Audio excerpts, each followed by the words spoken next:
Você voltou? Então fica aí, canal é bom. É o canal Rabi Lopes, canal de variedades com cosmovisão cristã. Tá na hora de se inscrever, tá bom? Vamos falar sério. Vamos fazer uma DR aqui, tá na hora.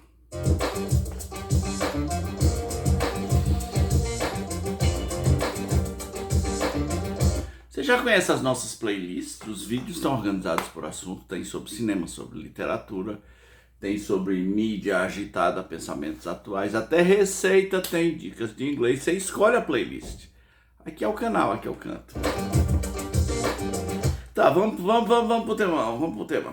Tema, né? Jornada Mundial da Juventude. O que é isso?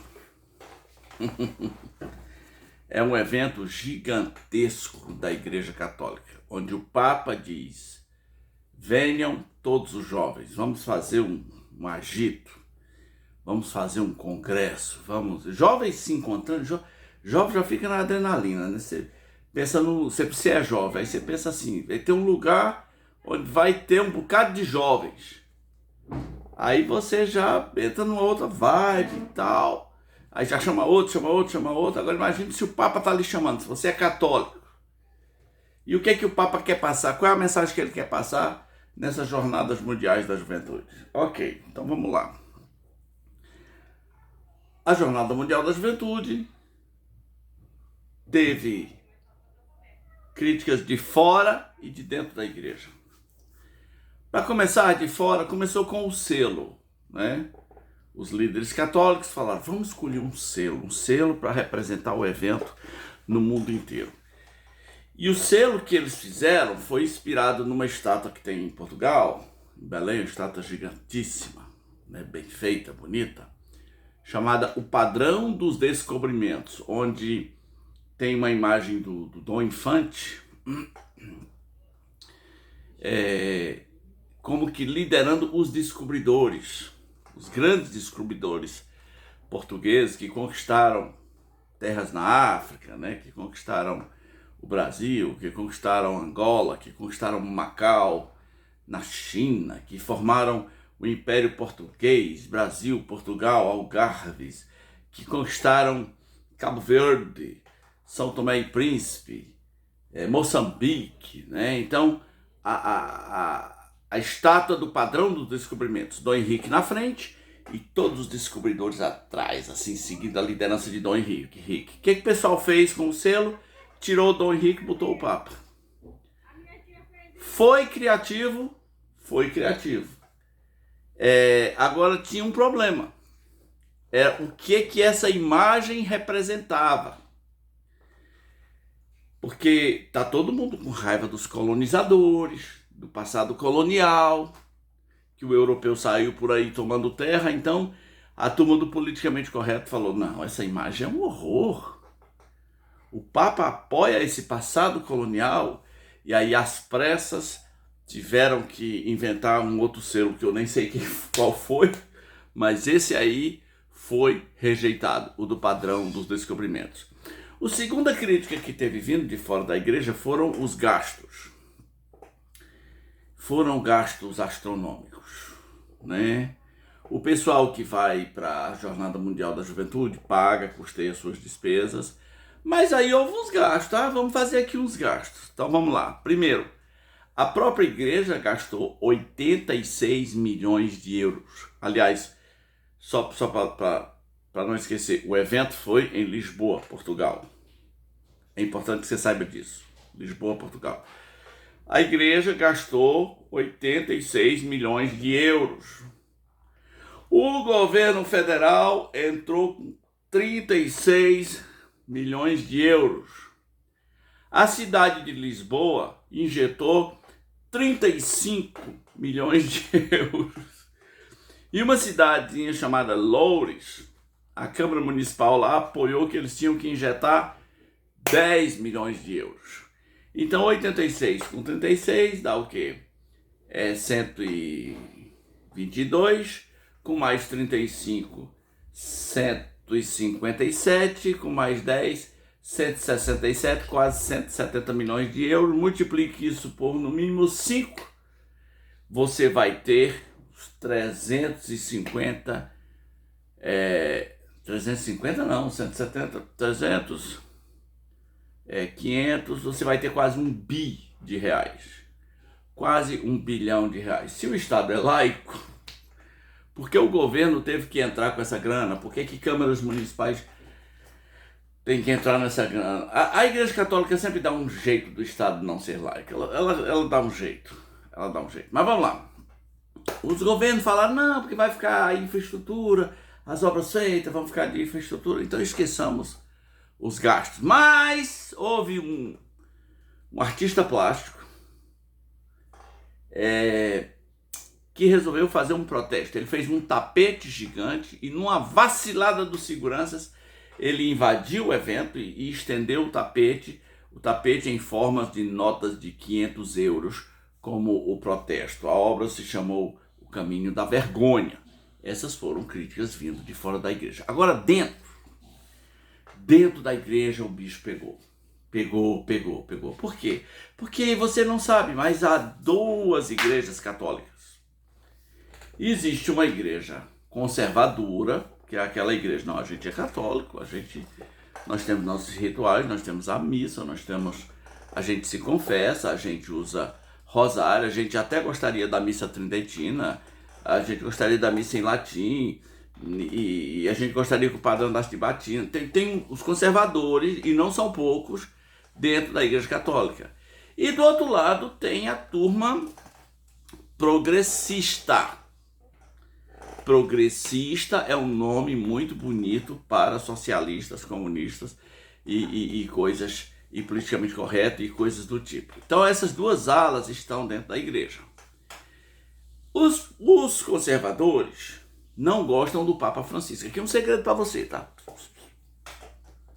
Os conservadores católicos não gostam do Papa Francisco, porque o Papa flerta com o progressismo, ensina o progressismo, ele flerta com o progressismo em todas as suas vertentes, desde o transexualismo até os movimentos sem terra e de invasão de propriedade. Ele flerta, ele apoia, ele é o Papa Francisco, assumidamente progressista. A sua ordem, que são os jesuítas, um dia eu vou falar dos jesuítas.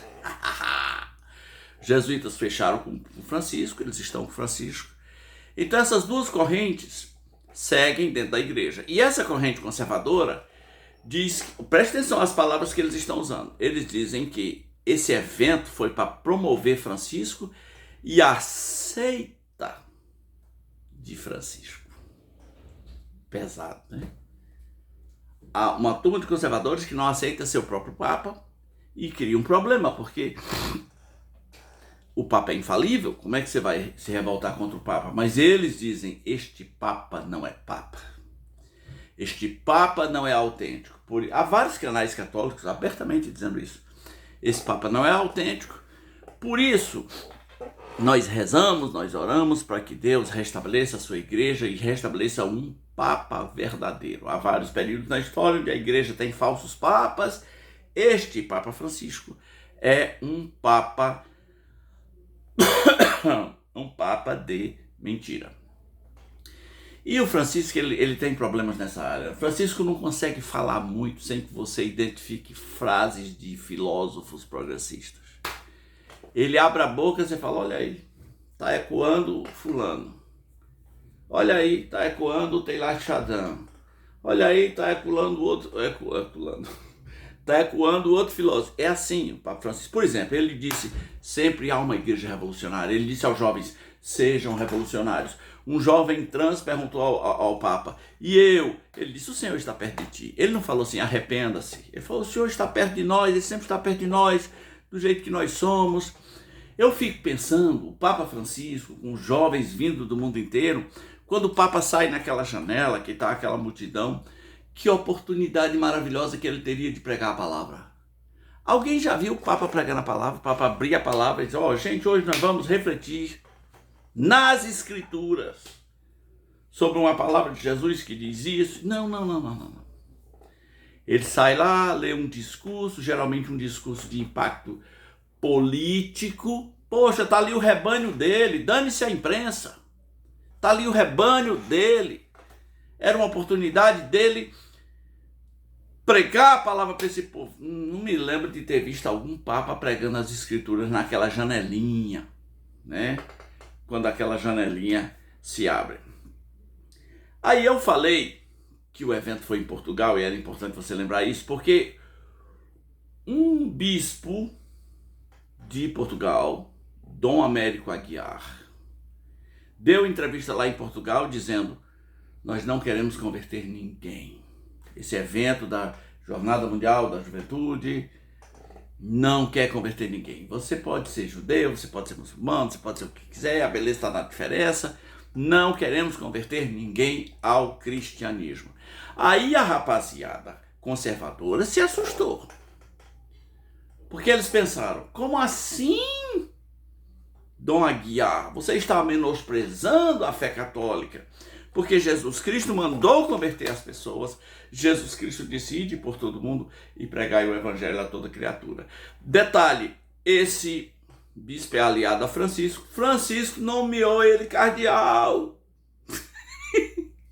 Vai para o colégio de cardeal. Aliás, os conservadores estão dizendo que Francisco só nomeia maluco. Você já ouviu falar do bispo beijoqueiro, que escreveu um negócio bem sensual sobre beijo? O Francisco nomeou ele também. Eles estão dizendo assim: Francisco vai deixar uma geração de bispos lunáticos, bispos malucos. É essa gente que vai liderar a Igreja Católica. Então o clima está pesado lá dentro. Eu queria encerrar levando você a pensar, você católico ou não católico, você católico ou cristão não católico, porque católico é quem submete aos ensinos do Papa. Se você não submete, você não é católico. Tem católico que pensa que é católico, mas não é católico.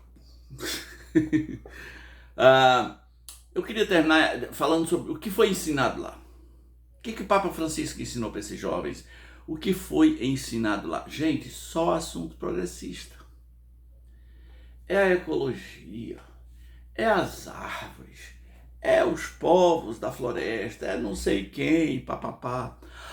O congresso foi tão progressista que o Papa chegou... Gente, isso aqui é assustador, meu Deus do céu. Aí eles ensinaram isso. Então, o Papa chegou a instituir a penitência ecológica. Como assim a penitência ecológica? Sim. Vocês precisam de penitência ecológica. Quais são os pecados ecológicos para alguém se penitenciar? Por exemplo, todo mundo que foi de avião cometeu um pecado ecológico, porque derramou, né, combustível, gás carbônico na atmosfera, né, feriu a nossa camada de ozônio.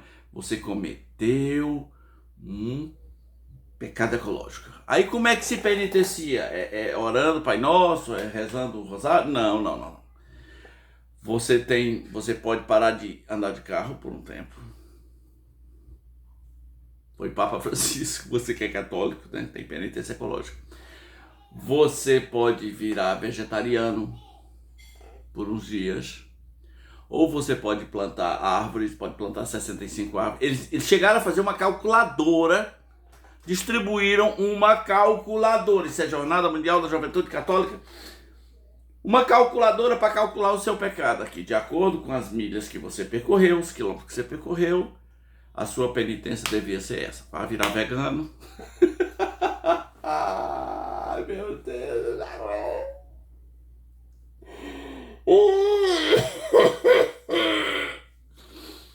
Se eu, que não sou católico, estou horrorizado, agora imagina o Zé da Fé, né? Aquele cara que tem um canal do Zé da Fé. Imagina o Padre Paulo Ricardo, né? Imagina os monges mais conservadores. Vai virar vegano, é a penitência ecológica. Pesado. Agora, tem uma coisa que os conservadores estão comemorando. Eles têm uma coisa que foi bom. que foi o número de jovens do mundo inteiro. 400 mil. Na visão desses conservadores, isso aí é um fiasco. Por quê? Porque se você levar em conta a de 2013, que foi aqui no Brasil, tinha 3 milhões. Então ela desceu mais de 80%. E eles estão gostando, eles estão interpretando isso da seguinte maneira: o jovem católico de verdade não aguenta mais tanta baboseira, e esse negócio aí é uma grande baboseira.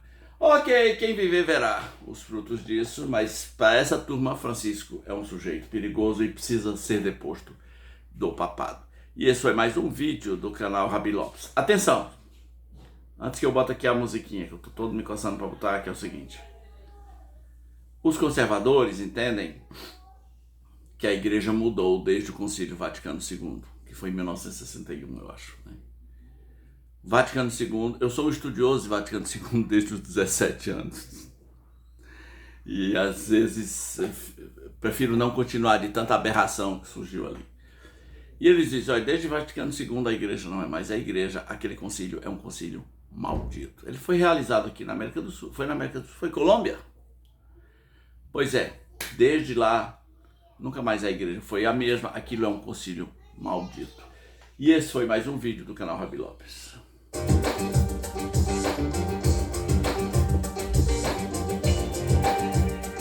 Você sabia o que é a Jornada Mundial da Juventude? Não é aquilo que a mídia apresenta, só jovens celebrando. Tem muito mais coisa por trás. Deixe seu comentário aqui, valeu!